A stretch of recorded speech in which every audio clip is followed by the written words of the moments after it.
Gracias. Finalmente tiene la palabra la defensa. Gracias, su señoría. La defensa de Enrique Hernández Rueda solicita de manera respetuosa su despacho se dicte sentencia de carácter absolutorio porque la agencia fiscal al inicio de este juicio indicó que lograría probar que el señor Enrique Hernández Rueda había cometido el delito de violencia contra el servidor público a título de dolo por hechos ocurridos el día 6 de enero del 2019, en los cuales se afectó la humanidad del policía de tránsito Jairo Ochoa Cadena. La Fiscalía acusó en los siguientes términos. El día 6 de enero del 2019, siendo aproximadamente las 11:45, cuando personal adscrito a la Policía Nacional realiza plan de retorno por el sector del Molino, vía nacional, kilómetro 78 más 500 metros, vía San Gil, Bucaramanga, municipio de Piedecuesta, el intendente Jairo Alberto Ochoa Cadena hace señal al pare al vehículo de placas BDZ 414, tipo automóvil de color rojo. Se le informa al conductor que va en contravía y que el giro es prohibido y se le solicitan los documentos del vehículo. Este manifiesta que para eso son los semáforos, da marcha al vehículo y atropella al funcionario huyendo del lugar. Siendo interceptado en los talleres de la estación de servicio El Molino, se produce a la identificación del ciudadano como Enrique Hernández Rueda, se procede a su aprehensión, a la comunicación de sus derechos como persona privada de la libertad, siendo dejado a disposición de la autoridad judicial competente dentro del término de ley. Cierro comillas.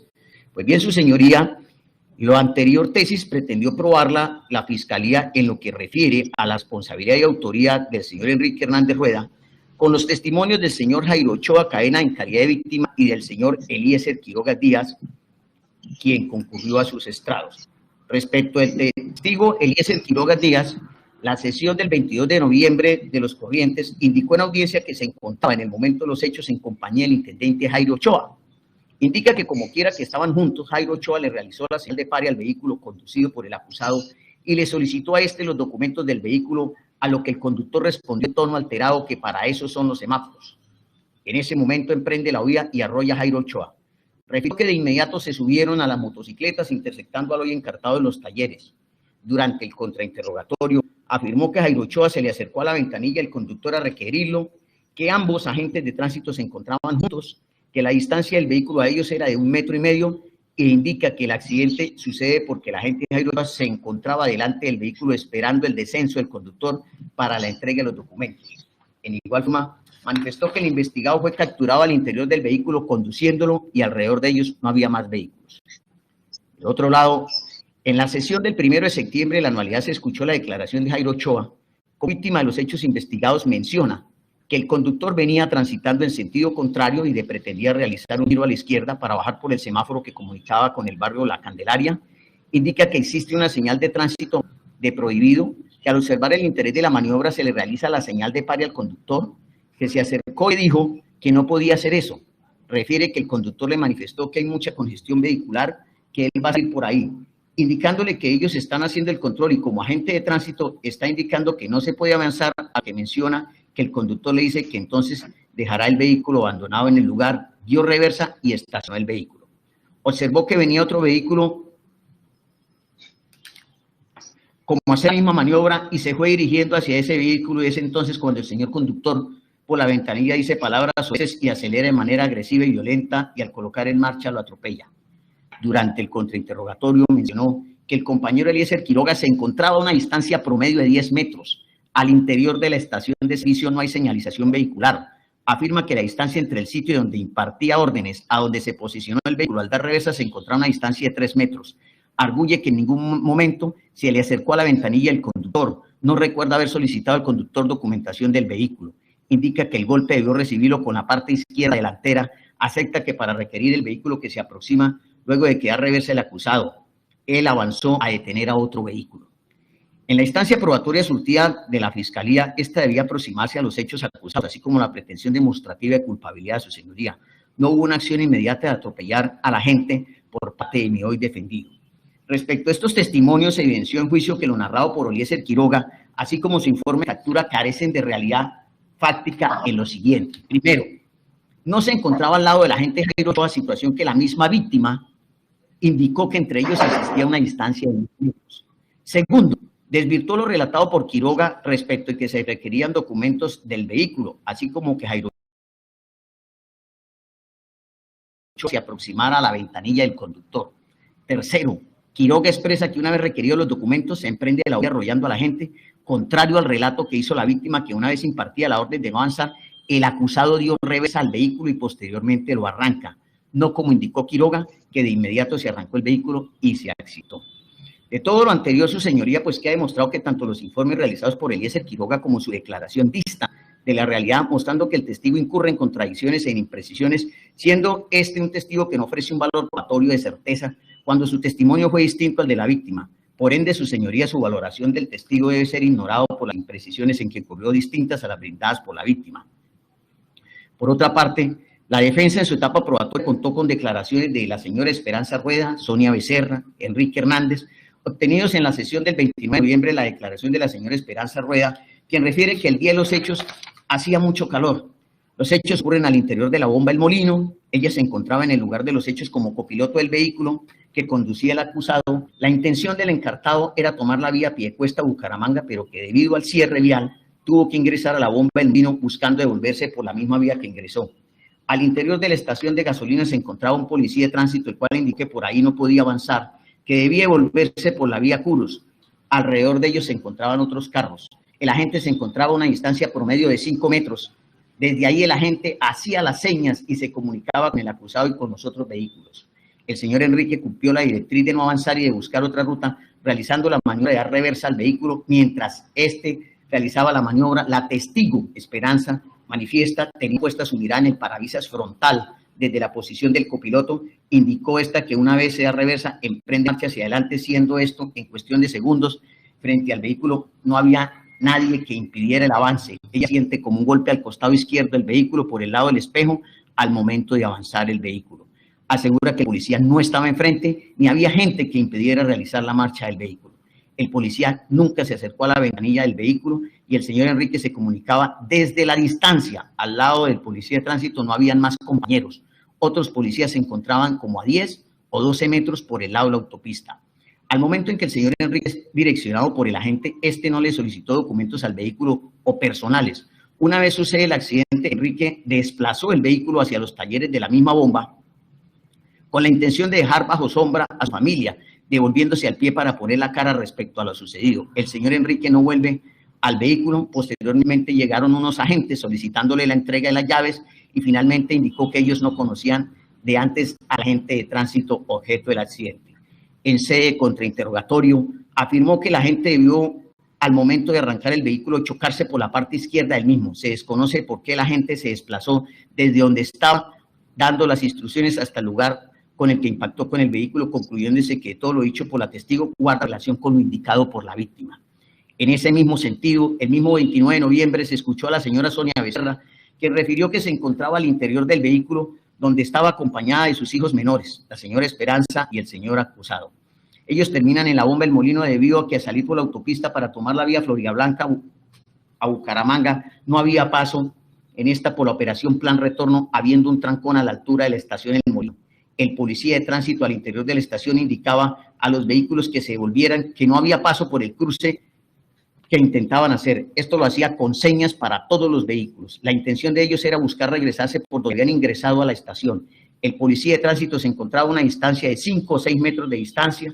Este no se acercó nunca a la ventanilla del vehículo debido a que daba sus indicaciones de donde se encontraba parado. Con el policía de tránsito no habían más agentes cercanos de él.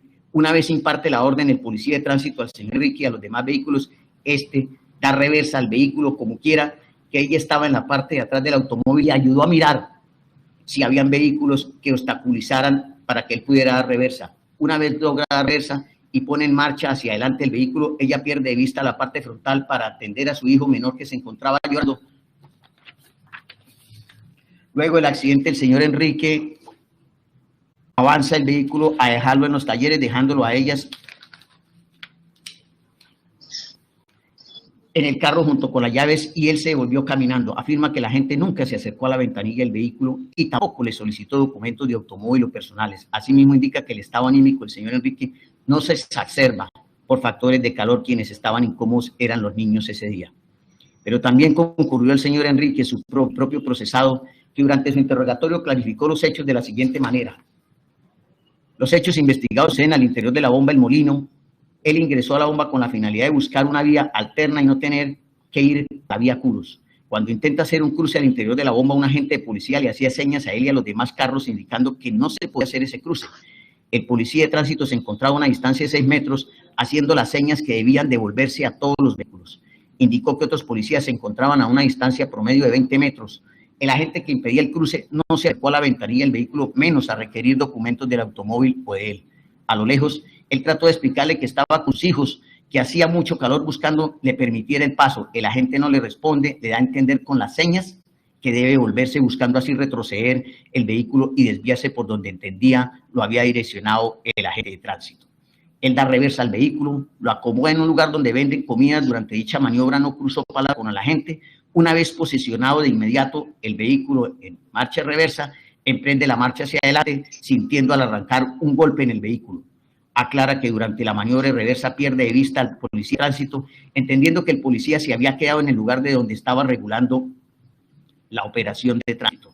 Luego de sentir el golpe, él avanza con la intención de dejar a su familia en un lugar seguro del calor, estacionando el automóvil en los predios de la misma bomba, dejándole las llaves a su esposa Sonia y devolviéndose a pie al lugar de los hechos para saber lo que había sucedido. Mientras él iba caminando, es interceptado por los policías. Antes de los hechos, nunca conoció a la agente Jairo Ochoa. Afirmó que durante los hechos no sucedió ningún tipo de disputa o animadversión con el agente de tránsito, indicando igual que no existía razón para agredir al señor Jairo Ochoa. El señor Jairo Ochoa presentó denuncia también por los mismos hechos, por el punible lesiones personales culposas, bajo el radicado 6801-6000-828-2019-00827, el cual tuvo diligencia de conciliación el 24 de febrero del 2020 y que fue incorporado con el testigo en sede de juicio. En sede de contrainterrogatorio le indicó al ente fiscal que él no se encontraba estresado en el momento de los hechos. El calor se encontraba, era preocupado por su hijo recién nacido, ya que el vehículo no contaba con aire acondicionado. Indicó que no le incomodó que el agente de tránsito le impidiera seguir por la vía que pretendía ir. Mencionó que el agente de tránsito entre él había una distancia de 2 vehículos que se encontraban en el momento de los hechos. La comunicación del señor Enrique y la gente se basó solamente en las señas por las distancias que habían entre ellos. Aclaró que mientras arrancó el vehículo siempre tuvo la mirada enfrente. Entiende con lo que la víctima indicó que la gente se trasladó desde donde estaba requiriendo un vehículo y en este momento que él arranca, se cruza la víctima por el costado izquierdo del vehículo. Entonces, teniendo en cuenta lo anterior, tanto lo dicho por los testigos de cargo como por descargo, se obtiene que el señor Enrique Hernández no tuvo un acto doloso, su señoría, que requiere esta conducta. Todas estas conductas requieren ese actuar doloso, como quiera que son conductas dolosas. Las culposas están señaladas. Como quiera que entre él y la gente nunca se generó una disputa o inconformidad de situación que se corroboró con los testigos, y es oportuno reiterar que el mismo testigo, Eliezer Quiroga, durante su declaración, ofreció unos hechos distintos a la realidad material, y esto desprende que su relato es contrario al de los testigos, pero en especial, no los testigos de la defensa, sino al mismo testigo, a la misma víctima. Ahora, la tesis de la Fiscalía se fundamentó en demostrar conductas fúricas del acusado, así como un actuar doloso en contra del servidor. Se mostró que el encartado, una vez inicia los actos de retiro del lugar de los hechos, pierde de vista a la víctima mientras realizaba la maniobra de reversa. Centró su atención en no estrellarse con nada al iniciar la marcha, siente un golpe por el costado izquierdo, unificándose las versiones de los testigos de la defensa con la versión que dio la misma víctima. Este indicó lo mismo y manifestó cómo se da el choque debido a que se dirigió a detener otro vehículo que realizaba un cruce. Cuando se acercó, coincidió en que el señor Enrique avanzara y Jairo Ochoa cruzara. Se observa así, su señoría, que por el contrario, no existió ningún actuar doloso y premeditado de que lesionara la humanidad de la víctima. La Fiscalía fue carente de pruebas que mostraran un actuar doloso del acusado sobre la víctima. De ser el caso, se puede probar elementos de la culpa, como es la impericia al pretender arrancar el vehículo, ponerlo en marcha hacia adelante cuando el terreno era cascajudo, como se oyó aquí en el juicio, que le impidió o que le permitió que patinara el automotor cuando emprendió la marcha hacia adelante. Quizás esa fue la imprudencia que se comete. El tipo objetivo del artículo 429, violencia contra servidor público, requiere en su elemento subjetivo ese elemento, el dolo, es decir, esa intención de la gente de omitir un acto propio del cargo del funcionario público o realizar uno contrario a sus deberes para obligarlo, para ejecutar o omitir algún acto propio de su cargo o realizar uno contrario a sus deberes oficiales. Finalmente, su señoría, aquí la víctima es consciente que lo sucedido obedece a un accidente de tránsito de carácter culposo, pues como quiera denunció ante la Fiscalía General de la Nación en el radicado que se expuso el acta de no conciliación. No es parte de la tesis de la defensa descartar la presunta comisión de unas lesiones. Muy probablemente existieron unas lesiones y de eso da vista un informe pericial de clínica forense que se incorporó por parte de la agencia fiscal, donde habla de unos mecanismos traumáticos de lesión contundente, abrasivo, con una incapacidad de 8 días. Muy probablemente existió esa lesión. Pero también en torno a ella surge una duda de la declaración rendida por el mayor Ángel Eduardo Herrera Ceros, que manifiesta que el señor intendente Ochoa Cadena Jairo Alberto se encontraba adscrito a la seccional de tránsito y transporte de Bucaramanga, unidad de control y seguridad MEBU, fungiendo al cargo de comandante cuadrante de tránsito y transporte en situación de incapacidad total, situación que fue corroborada e inclusive por su mismo despacho en preguntas aclaratorias manifestó que desde el 6 de enero del 2019 se encontraba en incapacidad total. Por lo anterior, su señoría, al no encontrarse ese elemento subjetivo del tipo dentro de la conducta desplegada por el señor Enrique Hernández, por el contrario, pudiese entender o pudiese avisorarse una imprudencia, ¿sí?, al no de percatarse, quizás podría entenderse una concurrencia de culpas al haberse atravesado la víctima por delante del carro, ¿sí?, cuando se lo había dejado metros atrás de haberle dado las instrucciones. Por eso es que se desata esta situación. Por esto, su señoría, respetuosamente, le solicito que emita un fallo de carácter absolutorio a favor del señor Enrique Hernández Rueda. Muy gentil, muchas gracias, su señoría.